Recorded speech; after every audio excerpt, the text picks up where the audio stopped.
세계 민담 이야기 인도편 눈신랑.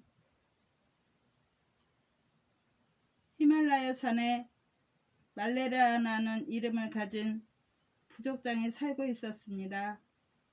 그는 그 부족 사람 중에서 가장 힘이 세고 현명한 사람으로서 기쁠 때나 슬플 때나 늘 부족을 잘 돌보아 왔습니다. 이 부족장에게는 다루바라고 하는 딸이 하나 있었습니다. 겉보기에 그녀는 매우 예쁘고 사랑스러워 아버지의 귀여움을 독차지했습니다. 그러나 그녀는 자기의 아름다운 용모와 부에 너무 자만하는 것이 흠이었습니다.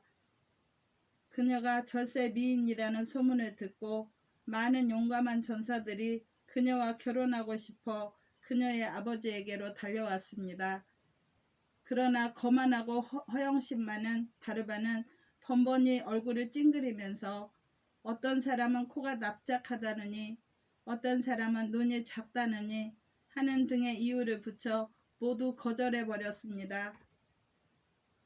이처럼 그녀가 구애하는 젊은 전사들에게 모두 퇴짜를 놓자 그들은 낙심하여 한마디 말도 건네보지 못한 채 돌아가곤 했습니다. 그 주에 알벨라라는 이름을 가진 한 젊은 청년이 살고 있었습니다. 알벨라도 자기의 힘과 용모에 대해서는 어느 누구 못지않게 큰 자부심을 갖고 있었습니다. 어느 날 그는 친구들과 함께 사냥을 갔다가 커다란 흰 곰과 맞닥뜨렸습니다. 알벨라는 혼자서 그 곰을 투창으로 잡았습니다.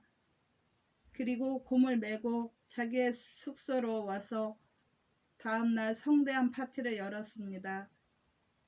그날 모든 사람들이 알벨라의 용맹과 아름다움을 칭찬하고 있을 때 그중 한 친구가 말했습니다. 야, 알벨라, 내가 만약 부족장의 딸 다루바와 결혼을 해서 그녀를 데리고 온다면 너의 용감성과 위대함이 더욱 빛날 텐데. 이 말은 알벨라의 마음을 사로잡았습니다. 그는 외모나 능력, 가문 등 모든 것에 있어서 자신이 다루바에 뒤지지 않는다고 생각했습니다. 그녀가 부족장의 딸이라면 나 또한 훌륭한 가문의 아들이 아닌가? 이렇게 생각한 그는 다음날 다루바의 아버지에게로 갔습니다. 그녀의 아버지는 알벨라가 마음에 들었습니다. 그는 알벨라 같은 용감한 젊은이를 사위로 맞아들인다면 자신의 통치권과 그 영향력이 더욱 확대되리라고 생각했습니다. 알벨라의 뜻을 알아차린 다루바는 그를 쳐다보면서 경멸하는 말투로 비죽거렸습니다. 아주 훌륭한 사람이 나와 결혼하러 오셨구만. 당신과 내가 어떻게 어울린다는 거죠? 당신 같은 사람과는 한마디 이야기도 하고 싶지 않아요. 나와 결혼할 생각은 먼저 나와 같은 빼어난 인물이 되고 난 다음에나 하시구려. 다루바로부터 이와 같은 말을 들은 알벨라는 크게 실망했습니다. 그러나 그는 포기하지 않았습니다. 알벨라는 다루바의 마음을 돌리기 위해 여러 가지 방법을 궁리해내 실행하기 시작했습니다. 그는 흰곰 7마리의 가죽을 선물로 보내기도 하고 8마리의 국노루가 이끄는 훌륭한 말을 그녀의 집 앞에 대놓기도 했습니다. 또 다루바가 휴식을 취할 수 있도록 큰 천막을 쳐주기도 했는데 그 어느 방법도 그녀를 감동시키거나 그녀의 마음을 돌리게 할 수는 없었습니다. 다시 알벨라는 어떻게 하면 그녀를 기쁘게 만들 수 있을까 하고 고민에 빠지게 되었습니다. 알벨라의 아버지는 한 가지 요술을 알고 있었습니다. 얼마 후 알벨라는 아버지와 함께 산 꼭대기에 도착했습니다.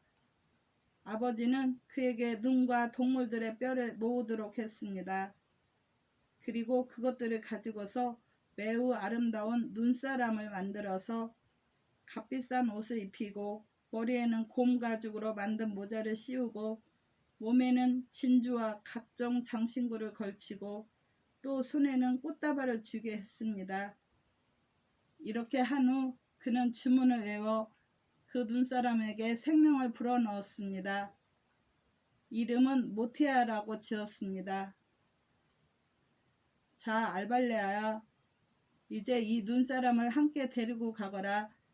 이 사람은 내가 원하는 대로 행동할 것이다. 그러나 한 가지 명심할 것은 불 가까이에는 절대로 데리고 가지 말아라. 불가에 가면 이 눈사람은 녹아 없어지게 될 테니까. 알벨라는 그래서 데리고 산 밑으로 내려왔습니다. 친구들이 그에 관해 물으면 알벨라는 이 미남은 북쪽에서 온 모티아라는 사람이라고 말해 주었습니다. 며칠이 지나자 모티아의 용맹성과 그의 뛰어난 용모에 대한 칭찬이 사방으로 퍼져나갔습니다. 어느 날 알벨라는 어떤 구실을 내세워 모티아를 데리고 다루바의 집으로 갔습니다. 다루바는 이미 이전부터 모티아의 아름다움과 뛰어난 재능에 대한 소문을 들어오고 있었습니다. 모티아를 직접 본 그녀는 그를 보자마자 반해버렸습니다. 나와 결혼해 주시겠습니까? 모티아가 그녀에게 물었습니다. 그녀는 이전처럼 용감하고 잘생긴 사람의 아내가 된다는 것에 큰 자부심을 느꼈습니다. 모티아가 말했습니다. 나는 당신을 우리 부족에게 데리고 가서 결혼식을 올리겠소. 만약 당신이 나와 결혼하려는 마음이 있다면 당신은 나와 함께 북쪽 우리 부족에게로 가셔야 합니다. 다루바가 말했습니다. 그렇게 하고 말고요. 당신을 따라가겠어요. 저는 당신과 함께 모든 고통을 이겨낼 자신이 있어요. 다음날 먼동이 트자마자 모티아는 다루바를 데리고 떠났습니다. 길을 가다가 그들은 여러 개의 강과 연못 그리고 눈으로 뒤덮인 산을 건너고 넘어야 했습니다. 모티아는 그것들을 재빨리 건너고 넘었으나 다루바에게는 매우 흥겨운 일이었습니다. 한참을 걷다 보니 어느덧 정오가 되었습니다. 태양의 뜨거운 햇볕이 똑바로 내리쬐이자 더위에 그만 모티아의 몸이 녹아내리기 시작했습니다. 맨 먼저 그의 머리가 녹아버렸습니다. 그러나 그는 계속 걸어갔습니다. 얼마를 걸어가다 보니 이번엔 그의 양팔이 녹아 떨어져 버렸습니다. 그래도 그는 계속 걸어갔습니다. 마침내 그의 몸통과 양다리도 녹아내려 물이 되어 버렸습니다. 이제 그 자리에는 모자와 진주 목걸이 등의 장신구 이외에는 모티아의 흔적이라고는 아무것도 없었습니다. 얼마 후 그곳에 도착한 다루바는 모티아의 옷과 모자, 진주 목걸이 등이 흩어져 있는 것을 보고 깜짝 놀랐습니다. 이것들이 모두 모티아의 몸에 지녔던 것임을 그녀는 직접 확인했습니다. 그녀는 통곡하기 시작했습니다.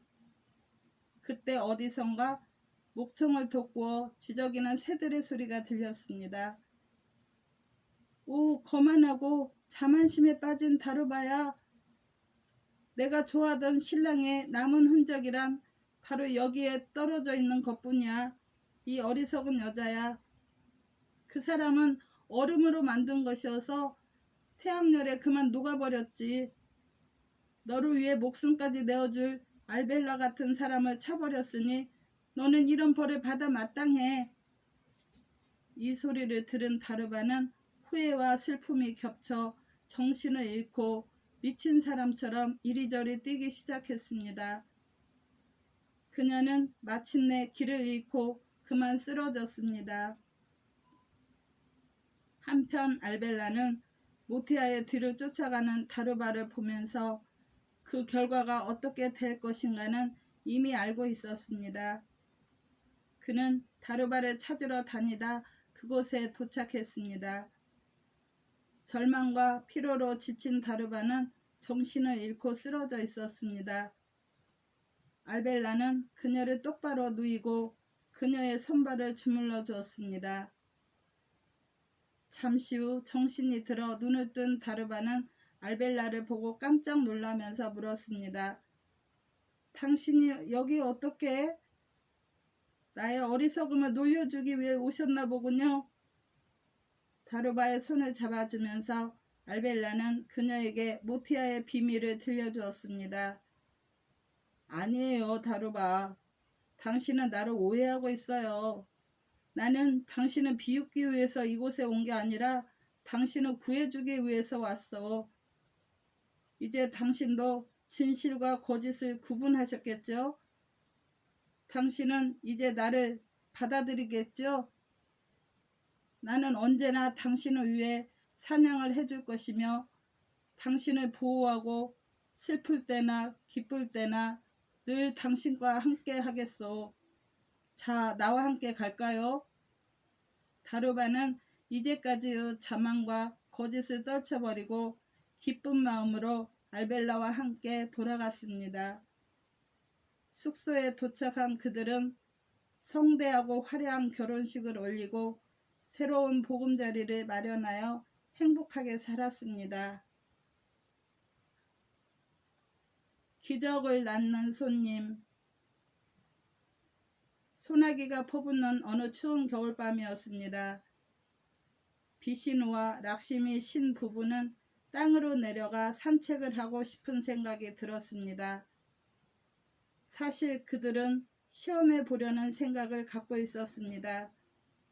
두 사람은 다 떨어진 남루한 옷을 걸치고 가난한 부부로 가장하여 비를 맞으며 나섰습니다. 얼마 후 그들 앞에 크고 웅장한 저택이 보였습니다. 두 사람이 문을 두드리자 안에서 집주인이 나왔습니다. 두 사람의 모습을 보고 거지로 생각한 주인은 큰 소리로 윽박지르며 말했습니다. 저리 비켜! 돌아가라고! 이곳은 거지들이 묵는 곳이 아니야! 그리고서 그는 문을 콕 닫아버렸습니다. 부부는 쓸쓸히 비를 맞으며 서 있다가 멀리 있는 오두막집 한 채를 보았습니다. 그들은 그곳으로 가 오두막집의 문을 두드렸습니다. 곧 문이 열리고 램프를 든 안주인이 나오더니 그들의 초라한 모습을 보고는 말했습니다. 들어오세요. 어서 안으로 들어오세요. 비를 흠뻑 맞으셨군요. 집 안으로 들어서자 그들은 그 집이 몹시 가난하다는 것을 알았습니다. 그 안주인은 집 안으로 손님을 안내한 후 안에서 낡은 옷을 가져와 내놓으면서 말했습니다. 낡고 떨어져 입을 수 없을 테지만 잠시라도 젖은 옷을 갈아입으세요. 락시미와 비시누가 옷을 갈아입고 있는 동안 그녀는 따끈따끈한 노티를 내놓으면서 겸손하게 말했습니다. 손님은 신이나 마찬가지인데 저희가 대접할 것이라고는 변변치 못한 이 음식뿐이군요. 그때 그녀의 남편이 등에 나무를 잔뜩 치고서 안으로 들어왔습니다. 그는 손님을 보자 반가운 표정을 지으며 앞으로 나서 인사를 하고는 부인과 함께 시중을 들어주었습니다. 그리고 손님들을 자기들의 침대에서 자게 한 후 두 사람은 맨바닥에서 잤습니다. 아침이 되어 손님들이 떠날 때가 되었습니다. 가난한 부부는 그들을 위해 노티를 싸주었습니다. 그들의 순수하고 다정한 인심에 감동한 두 손님은 여러분의 정성에 대한 보답은 꼭 나타날 것입니다. 라고 말한 후 떠났습니다. 설거지를 하기 위해 부엌으로 간 안주인은 깜짝 놀랐습니다. 냄비에 금덩어리가 가득 차 있었던 것입니다. 냄비를 비워내자 거기에 금이 다시 가득 찼습니다. 이렇게 비워내면 가득 차고 비워내면 가득 차고 비워내면 가득 차고 이러기를 밤까지 계속하였습니다. 그들은 하루아침에 큰 부자가 되었습니다. 그들은 큰 집을 사들이고 큰 가게도 열었습니다. 이제 그들은 하루하루를 편히 보내게 되었습니다. 이들의 갑작스러운 부를 본 이웃집 상인 부부는 시기와 질투로 견딜 수가 없었습니다. 마침내 어느 날 상인 부부는 오두막집 부부를 집으로 불러다가 갑작스레 부자가 된 비결을 물었습니다. 소박하고 깨끗한 마음씨를 가진 그들은 아무 거리낌 없이 사실대로 모든 이야기를 들려주었습니다. 상인은 자기의 머리를 탁 치며 집으로 찾아온 낙심이를 내쫓았던 자기의 어리석은 행동을 저주하기 시작했습니다. 그들은 그와 같이 놀라운 기적을 낳는 손님이 다시 한번 와주기를 간절히 바랐습니다. 그런데 그들에게 또 한 번 그러한 행운의 기회가 찾아왔습니다. 소나기가 퍼붓는 어느 날 밤 그 두 손님이 다시 찾아와 문을 두드렸습니다. 어쩌면 락시미와 비시누는 상인 부부의 욕망을 채워주고 싶었는지도 모릅니다. 재빨리 문을 연 상인은 두 사람을 보고서 기뻐 어쩔 줄을 몰라 했습니다. 그는 매우 정중하게 그들을 안으로 모셨습니다. 그의 부인은 헌옷을 꺼내와 그들에게 건네주었으며 로티도 만들어 그들 앞에 내놓았습니다.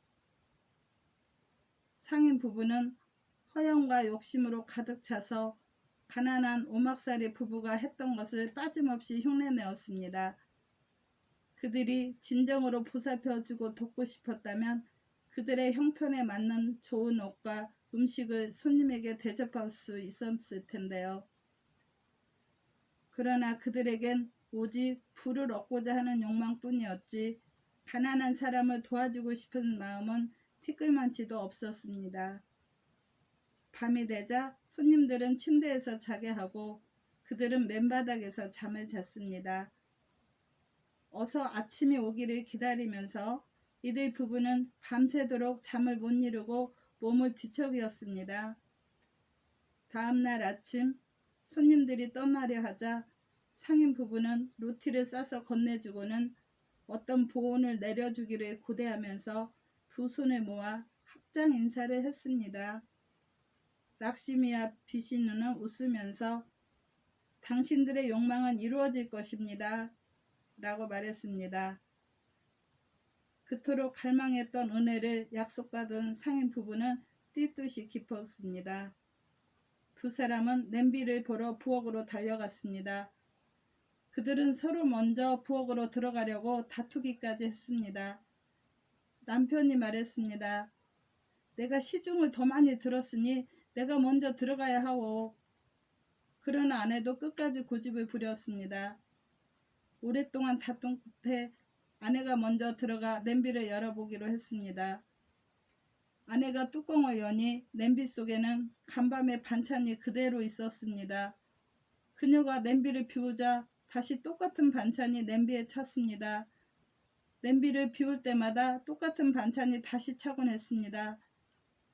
이와 같은 일이 밤까지 계속되었습니다. 두 사람은 또다시 자신들의 머리를 탁 쳤습니다.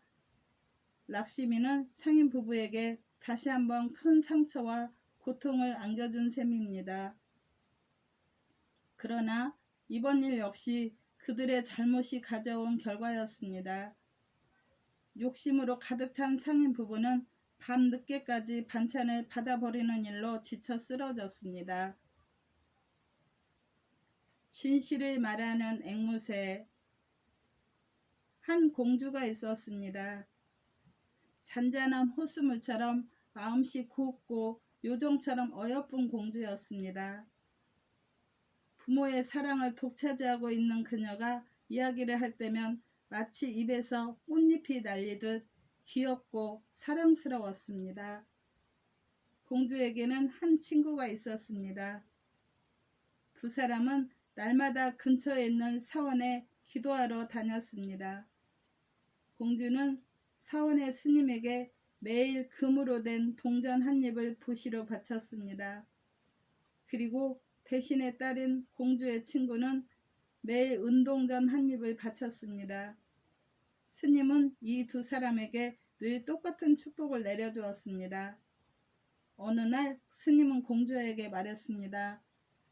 너는 한 시신과 결혼할 것이다. 대신에 딸인 그녀의 친구에게는 너는 어느 왕자와 결혼할 것이다 라고 말했습니다. 어린 시절의 이 이야기를 두 사람은 이내 잊어버렸습니다. 그러나 성숙한 처녀가 되자 그들은 스님이 하신 말씀의 뜻을 이해하게 되었습니다. 이제 공주는 큰 고민과 슬픔 속에 세월을 보내게 되었습니다. 오랜 기간을 그녀는 혼자 앉아 생각에 잠기곤 했습니다. 오, 내가 무슨 죄를 지었다고 시신과 결혼해야 하는가? 왕자와 결혼하겠다는 그녀의 연분홍빛 꿈은 산산조각이 났습니다. 공주는 먹고 마시고 싶은 생각도 없었고 옷가지나 장신구 등에도 아무런 관심이 없었습니다. 그녀는 노래는 물론 웃거나 말도 하지 않았습니다. 이 이야기가 차츰 왕과 왕비에게까지 알려졌습니다. 왕과 왕비도 매우 불안하고 불길한 예감이 들었습니다. 왜냐하면 스님의 예언이 한 번도 틀린 적이 없다는 것을 잘 알고 있었기 때문입니다. 왕도 나란 일이 손에 잡히지 않았습니다. 하루는 공주의 우울한 기분을 전환시켜 주기 위해 왕은 그녀를 데리고 산보를 나섰습니다. 산책을 하던 중 어느덧 두 사람은 자기 왕국의 국경을 넘어 어느 정글 속에 다다랐습니다. 자연의 아름다움에 매료된 공주는 되돌아가고 싶지가 않았습니다. 어느새 어둠이 깃들기 시작했습니다. 왕은 걱정에 쌓여 그곳 어디에서 하룻밤을 보낼 생각을 했습니다. 머물 곳을 찾기 위해 그는 사방을 둘러보았습니다. 그러자 저 멀리 오두막집이 눈에 띄었습니다. 두 사람은 깊은 안도의 숨을 내쉬고 그쪽으로 갔습니다. 그 집은 아주 적막하여 사람이 살지 않는 집 같았습니다. 공주는 달려가 대문을 열고 집 안으로 들어갔습니다. 뒤에는 왕이 따라오고 있었습니다. 그런데 이게 웬일입니까? 공주가 집 안으로 들어가자마자 대문이 꽉 잠겨버렸습니다. 왕은 힘을 다해 밀고 당겨보았지만 대문은 꼼짝도 하지 않았습니다. 안에 있는 공주도 밀고 당기고 밖의 왕도 온 힘을 기울여 문을 열려고 애를 썼으나 대문은 마치 봉해버린 것처럼 꼭 닫혀 있었습니다. 그들은 더 이상 어쩔 도리가 없었습니다. 딸은 안에 갇혀 있고 아버지는 바깥에 그냥 멍하니 서 있었습니다. 상상도 할 수 없는 이상한 일이 순식간에 벌어졌던 것입니다. 불쌍한 공주는 눈물로 밤을 지새웠습니다. 아침이 되자 공주는 일찍 일어나 집안을 둘러보기 시작했습니다. 그 집에는 여러 개의 방이 있었습니다. 밤마다 물건들이 잘 정돈되어 있는데 공주는 놀랐습니다. 담아먹을 그릇과 입을 옷들이 다 그곳에 있었습니다. 이곳저곳을 둘러보던 공주는 맨 마지막 방에 이르러 비명을 지르지 않을 수 없었습니다. 침대 위에 한 남자의 시체가 놓여 있는 것이었습니다. 잠시 동안 공주는 정신을 잃고 서 있었습니다. 공주는 두려움과 슬픔으로 떨기 시작했습니다. 공주는 서서히 자기가 처한 상황의 의미를 알아차리게 되었습니다. 스님의 예언이 정말로 맞아떨어지고 있어. 그러니까 나의 운명이 나를 이곳으로 데리고 온 거야 하고 공주는 생각했습니다. 다시 밤이 되어 잠을 자야 할 때 공주는 겁이 나고 외로워 신의 이름을 부르기 시작했습니다. 오 신이여, 어찌하여 저의 운명을 이렇게 저주스럽게 만드십니까? 신이여, 불쌍히 여기시어 저를 살려주십시오. 이렇게 신의 이름을 부르다가 공주는 잠이 들었습니다. 공주는 꿈을 꾸고 있었는데 어디선가 자신에게 이야기를 하고 있는 소리가 들려왔습니다. 아가씨, 용기를 잃지 말고 인내심을 가지세요. 매일 아침 태양신에게 기도를 드리고 이 시신 위에 우거진 풀을 하나씩 뽑아버리세요. 마지막 풀을 뽑아내는 날 당신의 남편은 살아날 것입니다. 다음 날 아침 공주는 큰 기대를 품고 일어났습니다. 목욕을 하여 몸을 깨끗이 한 다음 경건한 마음으로 태양신에게 기도를 드리고 나서 확고한 믿음으로 그 시신에 우거져 있는 풀 하나를 뽑아냈습니다. 이제 그녀는 규칙적으로 이 일을 계속했습니다. 그러는 동안 많은 시간이 흘러갔습니다. 그녀의 아버지는 3일간을 바깥에서 기다리다가 궁궐로 되돌아갔습니다. 어느 날 한 기름장수가 그 정글을 지나가고 있었습니다. 기름장수는 물을 얻기 위해 대문을 두드렸습니다. 그런데 어찌된 일인지 문이 저절로 열리는 것이었습니다. 기름장수는 성숙한 딸을 데리고 있었는데 그녀를 본 공주는 자기 친구 생각이 났습니다. 그 집에서 혼자 외로움을 달래왔던 공주는 기름장수에게 간청을 하여 그의 딸을 그녀와 함께 그곳에 머물도록 했습니다. 그리하여 두 사람은 함께 즐거운 시간을 보내게 되었습니다. 그런데 매일 아침 태양신에게 기도를 드리고 시신에서 풀을 뽑아내는 공주를 지켜본 기름장수의 딸이 어느 날 공주에게 그 이유를 물었습니다. 소박하고 순진한 공주는 모든 이야기를 들려주었습니다. 기름장수의 딸은 심술이 났습니다. 그래서 마지막 풀이 남아있는 것을 본 다음날 그녀는 아침 일찍 공주보다 먼저 일어나 태양신에게 기도를 드리고는 시신에 있는 마지막 풀을 뽑아냈습니다. 그녀가 마지막 풀을 뽑아내자마자 그 남자는 마치 잠에서 깨어나는 것처럼 일어나서 기름장수의 딸에게로 갔습니다. 시선이 마주치자 두 사람은 사랑에 빠지고 곧 결혼을 하게 되었습니다. 자기의 계획대로 되자 기름장수의 딸은 기쁨을 감추지 못했습니다.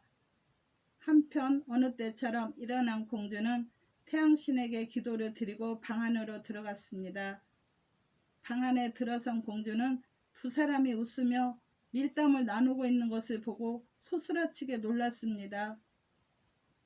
그녀를 본 기름장수의 딸은 그녀가 자신의 하녀라고 남편에게 이야기했습니다.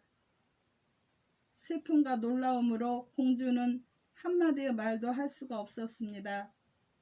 운명이 다시 한번 그녀를 절망과 암흑 속으로 밀어넣었던 것입니다. 한마디 말도 하지 못한 공주는 밖으로 나와 하인처럼 일을 하기 시작했습니다. 그로부터 많은 날이 흘러갔습니다.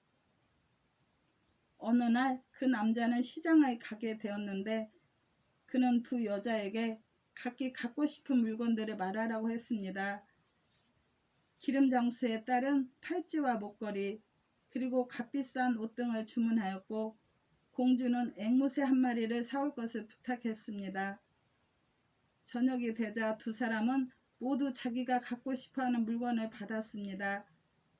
이제 공주는 슬픔을 함께 나눌 친구를 얻게 되었습니다.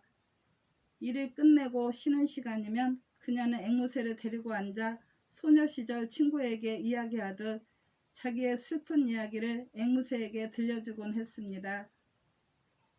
그러고 나면 그녀의 마음은 다소나마 후련해졌습니다. 기름장수의 딸은 여러 번 앵무새를 낚아채려고 했으나 매번 남자의 동정과 설득으로 실패하곤 했습니다.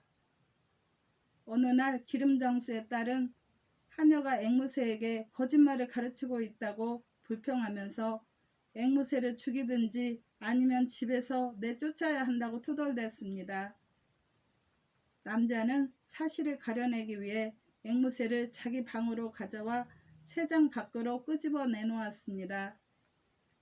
왜냐하면 앵무새가 진실만을 이야기한다는 것은 누구나 다 아는 사실이었기 때문입니다. 그는 앵무새에게 사실대로 이야기하라고 말했습니다. 앵무새가 말을 하기 시작했습니다.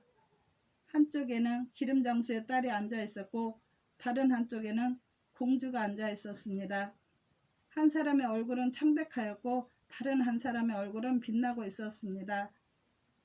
앵무새의 이야기가 기름장수의 딸이 시신의 마지막 풀을 뽑아버렸다는 대목에 이르자 그녀는 더 이상 참을 수 없었습니다. 그녀는 벌떡 일어나 앵무새를 잡으려고 했습니다. 그러자 앵무새는 푸르렁 날아 별 위로 앉아 나머지 이야기를 다 했습니다. 화가 치밀어 오르는 그 남자는 기름장수의 딸을 세워놓고 버럭 소리를 지르면서 물었습니다. 이야기해봐. 이것이 모두 사실이야? 이제 그녀는 더 이상 거짓말을 할 수가 없었습니다. 머리를 끄덕이며 그녀는 자기의 죄를 시인했습니다. 남자는 그녀를 죽이기 위해 칼을 번쩍 쳐들었습니다. 그러나 인정 많은 공주는 그녀를 살려주도록 간청했습니다. 이리하여 원래는 저주받는 왕자였던 그 남자는 다시 공주와 사랑에 빠지게 되었습니다. 공주와 결혼한 그는 처가에 갔습니다.